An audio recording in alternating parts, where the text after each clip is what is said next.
Hey guys, just wanted to give a quick note about my experience with this Tarsier camera. I have not flown it or even powered it yet. I just pulled it out of the box and the connector doesn't even fit. I don't know if I'm just being dumb or what, but this plug will not even allow this connector to go inside of it, which is, I mean, it doesn't even make sense. You can't mess this up. It's dummy proof.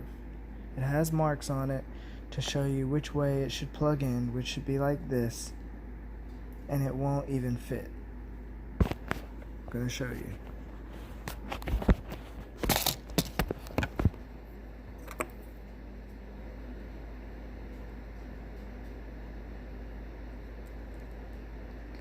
I got tired of it not going in, so I eventually got frustrated and forced it in, and it literally split the top of the plastic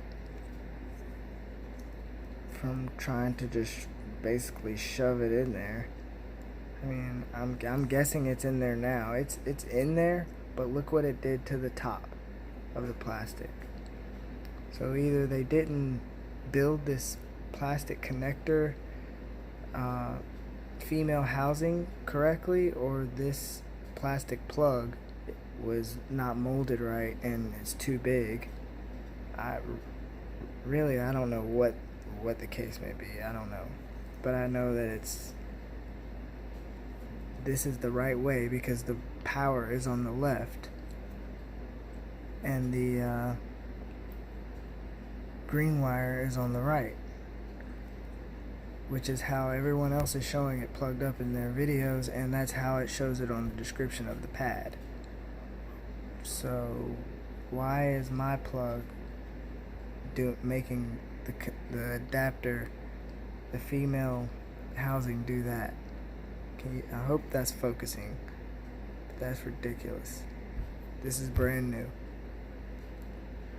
So I guess I'm probably, because I don't want to trust that now, I'm going to have to use the pads, which I didn't want to do, but I mean, I can. It's not a big deal, but it would just be nice to be able to use this so that I can easily unplug it from my Flight 1 board and, you know, just pop it onto another rig if I needed to or wanted to.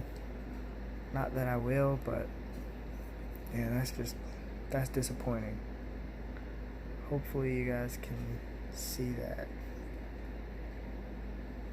That's ridiculous. Brand new.